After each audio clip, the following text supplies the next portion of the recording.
Bonjour everyone, Pantoufleee here today for a new video in which we're going to take a look at the new battle pass tank called the Churchill W. That was at first advertised by Wargaming to be one of the first tier 6 to be equipped with an electrical engine.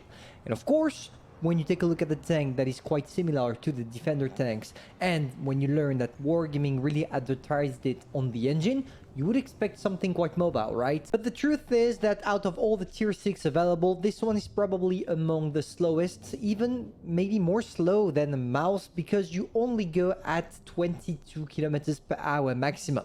Of course, you are going to reach that limit pretty fast, but seriously, 22 kilometers per hour is just horrific for you to play correctly, because you will not be able to take advanced position, and most of the time, if you go on the wrong side of the map and get pushed, there is nothing you will be able to do. But of course, this tank is not only coming with bad sides. You take a look at the gun and you're going to understand that this thing definitely is packing, because you have more than 2k average damage per minute, and on top of that, the gun dispersion is really great, sitting at less than 0.30, which means that usually when you play with the Churchill, if you snapshot, your shell will go exactly where you aim without fully waiting for your aim time to be complete. But the gun is not perfect either, because you suffer from something horrific, or at least something I consider to be horrific, aka the gun depression. Only 4 degrees is just horrible. Most of the time, if you're playing on hilly terrains or just encounter a little slope, you will have to advance all the way, exposing all your tank if you want to have a chance at sneaking your shells. And of course, when you take into consideration the fact that you need to show your entirety with the tank when you want to shoot on slopes and hilly terrains, you expect it to be armored. On this side, to be fair with you, there is one problem, which is the lower part of the hull. But when you really angle the tank like that, let's say that you have the advantage of having tracks that are wider than the hull of the tank, which means that if you place your tank like that, if people try to shoot here, which is where the weak spot is located nearby, they will never be able to penetrate. Which means that when you're playing with this tank, every time you are facing someone, try to angle it like that, show your whole turret, because you don't want to angle it at all, and you should be able to bounce a couple of shells, taking into consideration that even if they can still penetrate this part, it's quite hard to effectively aim there because, well, it's quite small. Now, before entering the replay section of that video, I just want to compare the Churchill W with the Churchill VII that is from the tech tree, because usually when Wargaming is releasing a battle pass tank, it's a better tank than the tech tree one. And here you are going to find out pretty soon that the tanks are quite balanced to each other, because when it comes to the DPM, they are similar to equal, even if the Churchill VII is going to win by just a few damage. And on top of that, the weapon handling is literally the same. The main difference being that the Churchill W will have a little bit of a better accuracy, and that's it. But considering all statistics, let's say that if you already have the Churchill VII and love it, it's definitely not worth it to go for the Churchill W. That being said, let's take a look at what this tank has in its stomach when we are in a game. So here you see that I'm top tier, and usually if you are not top tier with the Churchill W, it's going to be totally useless, because you will lose the main thing about the tank that makes it good, aka the armor profile. And it's the kind of tank with which you're not gonna have fun, because it's either, yes, you are tier 6 in a tier 6 match, and then you can rule the battlefield, even knowing that it necessitates from the enemies not to use gold shells, or you have the other way around and you're gonna face tier 7, and if it's the case, you are just gonna get crushed all the time. So here it was my first game ever with the Churchill W that ended up being a good game after all, and I'm gonna show you a little bit what you need to do and what you need to avoid doing with the tank.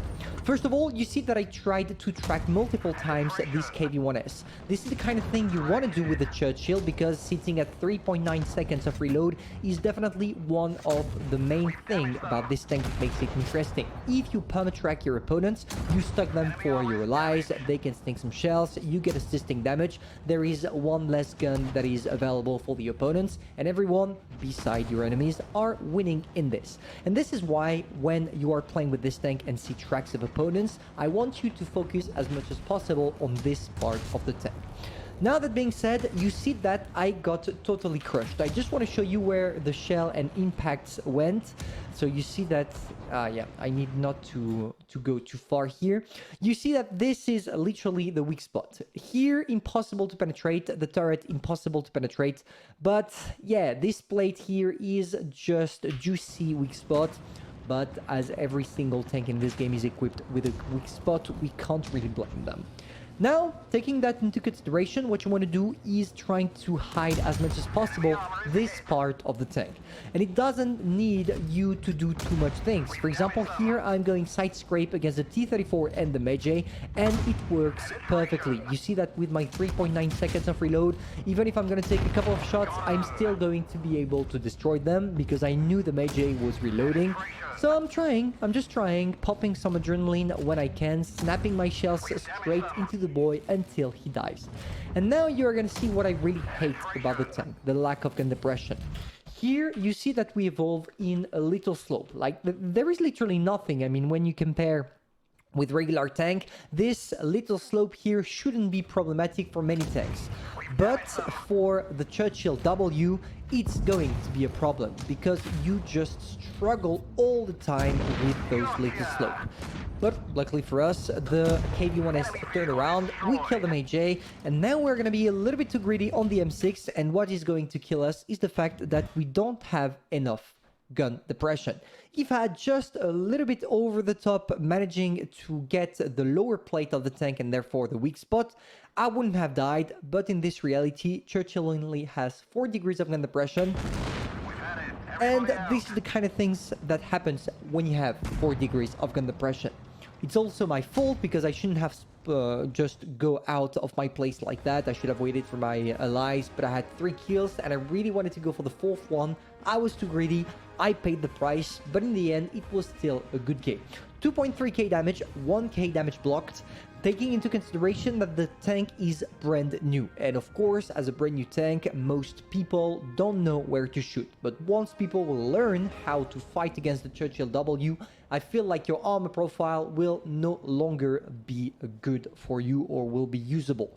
Which means and implies that the Churchill W by itself is not a tank you are going to play, is not a tank worth it, and is not a tank that you will play regularly and have fun with. I'm pretty sure that in 2 weeks maximum, even only 1 week, the tank will be forgotten and nobody will play it anymore. And this is how the legend of the Churchill W dies as soon as it started. Maybe that you disagree with what I said, and if that's the case, I invite you to tell me in the comments why. Feel free to subscribe, like, and share. Personally, I'm gonna see you soon for a new video, and hopefully, if you buy the Battle Pass, remind yourself that you don't necessarily buy it for the tank only, but rather for all the little things that Wargaming is adding on top of that, which makes it a good purchase. See ya.